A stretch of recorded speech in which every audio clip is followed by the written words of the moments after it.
Hi friends, ఇవాళ మనం ఇందిరమ్మ ఇండ్ల గురించి కొత్త అప్డేట్ ఏంటిదో మనం తెలుసుకుందాం. ఇందిరమ్మ ఇండ్లు 24వ తారీఖు ఇవాళ ఆగస్టు 2026 తాజా అప్డేట్ ఏంటంటే, రెండో విడతలో 2,50,000 ఇళ్లను ఈ ఆర్థిక సంవత్సరంలో మంజూరు చేయాలని ప్రభుత్వం లక్ష్యంగా పెట్టుకుంది. లబ్ధిదారుల ఎంపికను సెప్టెంబర్ 15 లోగా పూర్తి చేసి మంజూరు పత్రాలు ఇవ్వాలని అధికారులు లక్ష్యంగా పెట్టుకున్నారు. ఇది తాజా సమాచారం అన్నమాట. అయితే ఆర్థిక సంవత్సరం అంటే ఇది మన ఏప్రిల్ నుండి మళ్ళీ ఏప్రిల్ వరకు 2,50,000 ఇళ్లను కేటాయించాలని అయితే ప్రభుత్వం టార్గెట్గా పెట్టుకుంది. అయితే ఇప్పుడు మంజూరు పత్రాలను సెప్టెంబర్ 15 లోగా ఇవ్వాలని అయితే అధికారులు లక్ష్యంగా టార్గెట్లా పెట్టుకున్నారు. అందువల్లే సర్వే జరుగుతుంది. మీ ఇంటి సర్వే అయిందా కాలేదా, మీ status MPDO pending for approval వస్తుందా, గెజిటెడ్ ఆఫీసర్ వెరిఫికేషన్ అని వస్తుందా, ఏమొస్తుందో తెలియచేయండి. ఎందుకంటే ఇప్పుడు టార్గెట్గా అందరికీ సర్వే చేసి వాళ్ళకు ఇళ్ళని ఖచ్చితంగా ఇవ్వాలని అయితే ప్రభుత్వం నిర్ణయించింది. దానికోసం అధికారులు కూడా కష్టపడుతున్నారని అయితే ఇక్కడ అర్థమవుతుంది. అయితే ఇంకో విషయం ఏంటంటే, దీనిలో ఎక్కువగా రెండో విడతలో పూరి గుడిసెలో నివసిస్తున్న కుటుంబాలకు మొదటి ప్రాధాన్యత ఇవ్వనున్నట్లు సమాచారం. ఇక్కడ రెండో ఫేజ్లో ఏదైతే లిస్టు వచ్చేది ఉందో, దీనిలో ఎక్కువ భాగం గుడిసెలో ఎవరైతే ఉంటున్నారో, పూరి గుడిసెలు ఎవరైతే ఉంటున్నారో అటువంటి వారికి మొదటి ప్రాధాన్యత ఇవ్వనున్నట్లయితే ఇక్కడ స్పష్టంగా అర్థమవుతుంది. ఎందుకంటే ఒక న్యూస్లో ఏమొచ్చింది, 50,000 వరకు గుడిసెలు ఉన్న వారికి ఇవ్వాలని ప్రభుత్వం అయితే నిర్ణయిస్తుందని అయితే ఇక్కడ మనకు ఒక అప్డేట్ వచ్చింది. అయితే ఇప్పుడు గుడిసెలు ఉన్న వారికి ఫస్ట్ ఇంపార్టెంట్ ఇస్తున్నారు. తర్వాతకి వేరే వాళ్ళకు కూడా ఇస్తున్నారు. వాటిలో చాలామంది హ్యాండిక్యాప్ కూడా ఉన్నారు, అంగవైకల్యం గలవారు, వాళ్ళకు 5% రిజర్వేషన్తో వాళ్ళకు ఇవ్వనున్నారని చెప్పారు. అదేవిధంగా ఎస్సీ ఎస్టీ, అదేవిధంగా మైనార్టీ, ఇలా అందరికీ రిజర్వేషన్ ప్రకారం ఇళ్ళనైతే ఇవ్వాలని ప్రభుత్వం నిర్ణయిస్తుంది. అయితే ఈ సెకండ్ విడతలో ఎంతమందికి ఇస్తారనేది ఇంకా మనకు అధికారంగా అయితే నెంబర్లు రాలేదు. అయితే మొత్తం ఆర్థిక సంవత్సరంలో అంటే ఎప్పుడండి, ఏప్రిల్ టు ఏప్రిల్ అన్నమాట ఆర్థిక సంవత్సరం. అప్పుడు ఏప్రిల్ నుండి ఏప్రిల్ వరకు ఏమేమి ఖర్చులు అయ్యాయి, మళ్ళీ కొత్త ఖర్చులు ఏం చేయాలి అనేది ఇది ఆర్థిక సంవత్సరంగా పరిగణిస్తారు ఈ నెలను. అయితే ఆ ఏప్రిల్ నెల వరకు 2,50,000 మందికి ఇవ్వాలని అయితే ప్రభుత్వం నిర్ణయించింది. ఇంకోటి ఏంటంటే, హైదరాబాద్ క్యూర్ ప్రాంతంలోని ఇందిరమ్మ హౌసింగ్ టవర్స్ 7,340 ఇళ్లకు సంబంధించిన అర్హుల తుది జాబితా ఆగస్టు 25న ప్రకటించే అవకాశం ఉంది. ఇప్పుడు 24వ తారీఖు అండి ఇవాళ, రేపు 25వ తారీఖు. అయితే క్యూర్ ప్రాంతంలో ఏదైతే హౌసింగ్ టవర్స్ నిర్మిస్తున్నారో వాటిలో 7,340 ఫ్లాట్లకు అర్హుల లిస్ట్ అయితే ప్రకటిస్తారని అయితే చెప్పారు. అయితే 27 తారీఖు నుండి 30వ తారీఖు, ఆగస్టు 27వ తారీఖు నుండి ఆగస్టు 30వ తారీఖు వరకు నియోజకవర్గాల వారీగా లక్కీ డ్రా కూడా తీయనున్నారు. ఈ న్యూస్ అయితే మనకు ఎప్పుడో చెప్పడం అయినది. అయితే మళ్ళీ మీకు తాజాగా గుర్తు చేస్తున్నాను.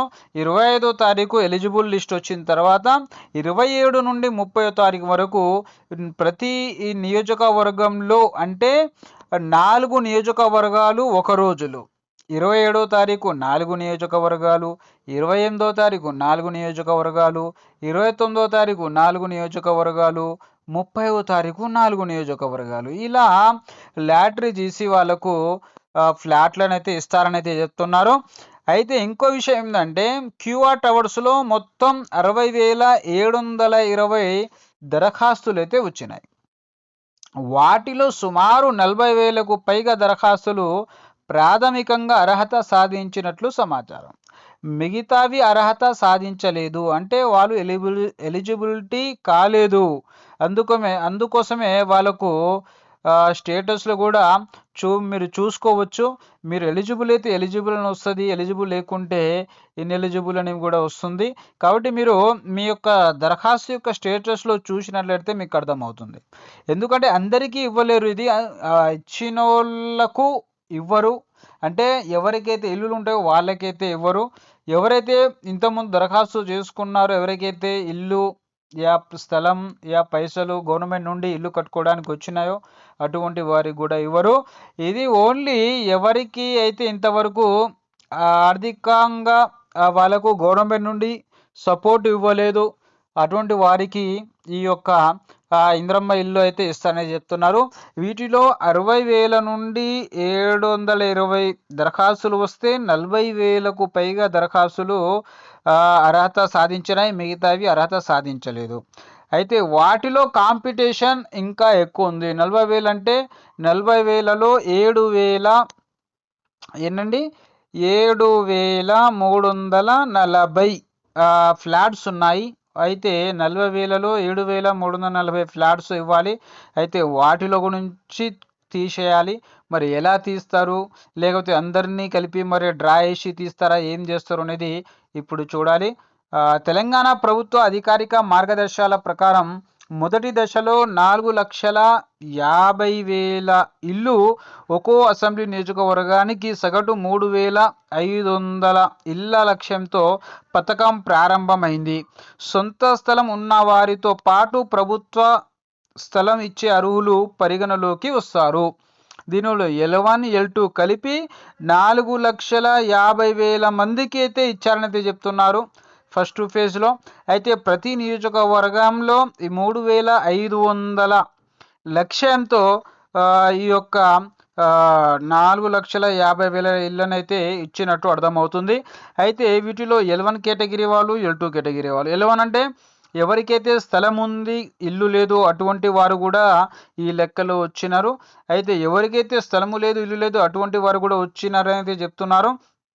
అయితే ముఖ్యంగా ఇప్పుడు L2లో కూడా ఈ విధంగానే L1 కేటగిరీ, L2 కేటగిరీ ఇద్దరు ఈ ఫేజ్ 2లో అయితే వస్తారు. అయితే ప్రతి నియోజకవర్గానికి ఎంతమంది ఇస్తారనేది మనకు క్లియర్గా అర్థమవుతుంది. అయితే ఇప్పుడు ఉన్న డబుల్ బెడ్రూమ్లో ఎన్ని ఖాళీ ఉన్నాయి, ఎంతమంది ఉన్నారు, వాటిలో ఎంతమందికి ఇవ్వాలి అనేది గవర్నమెంట్ నిర్ణయిస్తుంది. వాటిలో కూడా డ్రా సిస్టమ్ ద్వారా ఇళ్ళనైతే ఇస్తారని అయితే మనకు అర్థమవుతుంది. మరి ఆ డ్రా సిస్టమ్ ఎలా తీస్తారు, ఆ డ్రాను ఎలా తీస్తారనేది మనకు ఇంకా అప్డేట్ రాలేదు. అది ఆ అప్డేట్ వచ్చిన తర్వాత ఎంతమంది అయితే అర్హులు ఉన్నారో, ఎలాగైతే ఇప్పుడు QR పద్ధతిలో దరఖాస్తుదారులకు లాటరీ డ్రా ద్వారా తీసి ఇస్తారని చెప్పారు. అదేవిధంగా డబల్ బెడ్రూమ్ కూడా అదే విధంగా లాటరీ ద్వారా డ్రా తీసి ఇస్తారని అయితే మనకు అర్థమవుతుంది.